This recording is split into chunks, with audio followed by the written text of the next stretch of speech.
Se uma criança aprende a ler para satisfazer os pais ou a fazer algo considerado como bom para obter aceitação, começa a separar-se de seu sentir e a atuar desde um sentir manipulado, buscando a aprovação dos outros para reconhecer-se a si mesmo.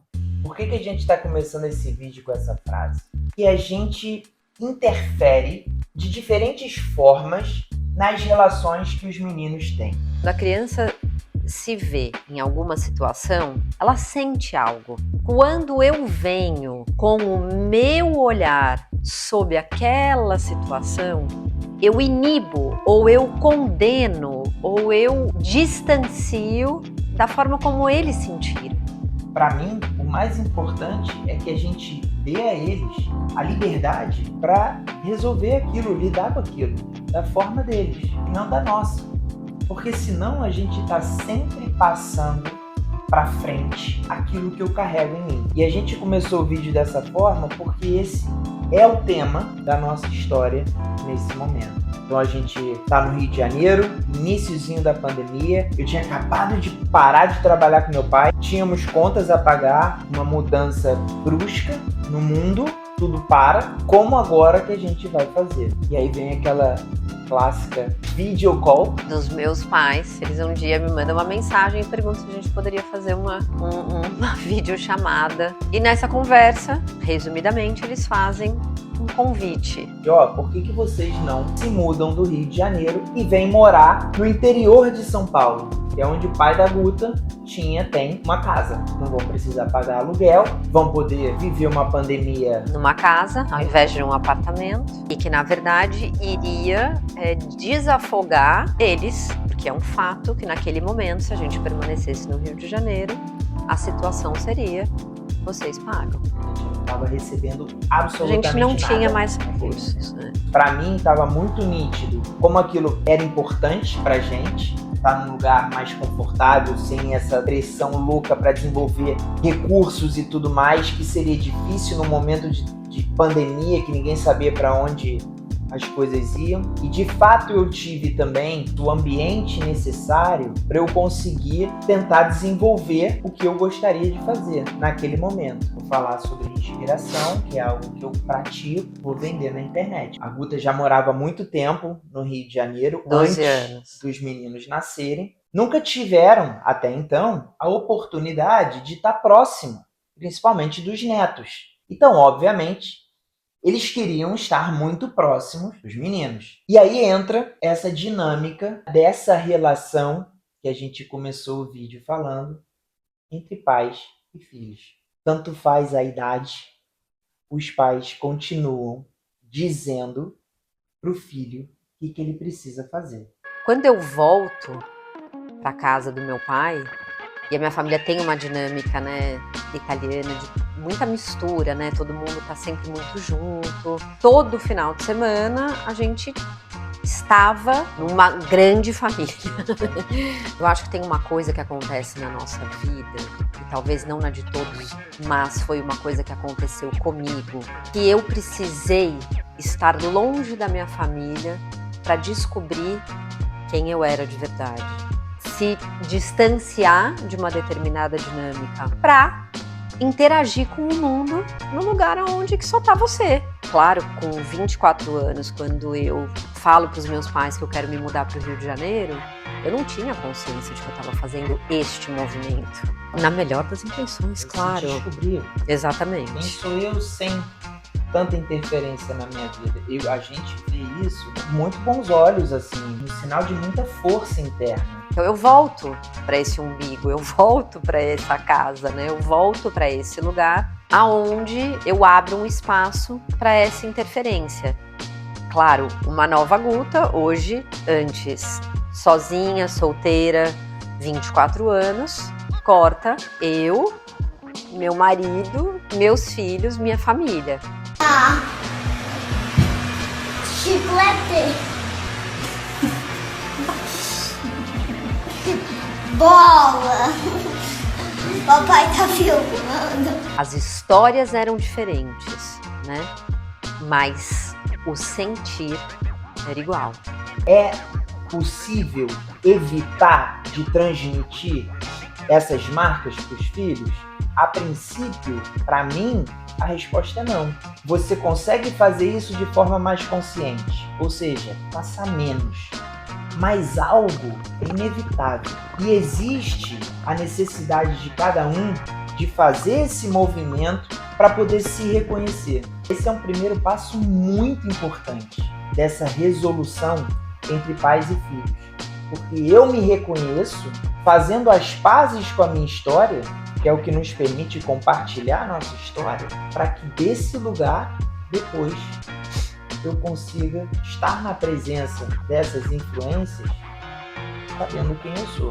Mas óbvio que esse não é um caminho fácil de ser vivido. Tem um componente que é interessante dentro da nossa história, dessa relação dela com essa educação livre. Para resumir muito, fazer com que a criança descubra por ela mesma as capacidades dela, os interesses dela, as formas de resolver dela. Claro que com muita guiança, muita direção. Não é largar no mundo, não é isso. Muito contorno, muito limite. O que torna ainda mais desafiador, porque exige da gente muito mais atenção, presença. E que dentro da educação tradicional é o oposto. Porque você chega numa escola e as pessoas te dizem o que você tem que fazer. Olha, você senta aí, você vai aprender sobre isso, decora isso daí, você precisa se dar bem numa prova. Então, são caminhos diferentes. E que quando a gente chega em Indaiatuba, esses comandos, esses direcionamentos, essa forma tradicional, ela estava presente. Imagina, a gente chega em Indaiatuba sem recurso financeiro, fracassados. Patinho feio da família. Exato, né? Então engravidamos com 4 meses de namoro, um tava na Índia, a outra em Piracanga. E nós defendendo a bandeira dessa educação alternativa. Meu Deus, pra onde eles vão? Pelo amor de Deus, né? Quem são vocês pra achar que estão certos? Se você deixar, você vai se apequenando. Né? Você já tá recebendo muito. Né? Então já estão te dando casa, estão te dando recurso. Você tá tudo errado. Né? Dentro de um indicador específico. O recurso financeiro clássico para avaliar se aquela família tá dando certo ou não. Então a gente não tinha isso. E a gente ainda tinha uma forma diferente de pensar. A prova de que, de fato, a gente está todo errado. Teriam 2 caminhos para um mesmo contexto.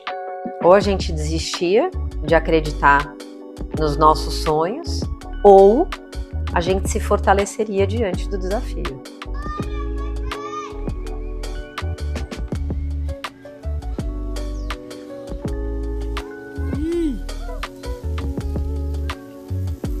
Como a gente, de novo, estava naquela posição de patinho feio, era difícil que as pessoas levassem a gente a sério. Então era como se a gente estivesse falando e não tivesse escuta. Não, vai, o vento leva. O vento leva. E aquilo foi deixando a gente num ambiente onde, cara, tá ruim. A vontade de morar em Serra Grande já existia quando a gente se mudou para Indaiatuba. E o que faz a gente? E aí é quando a Ivana pousa aqui. Aí quando a Ivana, a escola, pousa aqui, a Guta fala, vamos pra lá. Só pra contextualizar, estávamos montando o nosso negócio. Exato. Na internet. Estávamos conseguindo vender cursos de respiração na internet. A gente ainda não tinha o recurso todo para vir fazer essa mudança e sustentar a nossa mudança aqui. Então, o meu argumento era, cara, bora aproveitar essa estrutura para que a gente esteja mais sólido. Aí a gente faz esse movimento. E nisso, a gente perdeu essa primeira casa. Porque aqui é difícil achar casa pra caramba até hoje.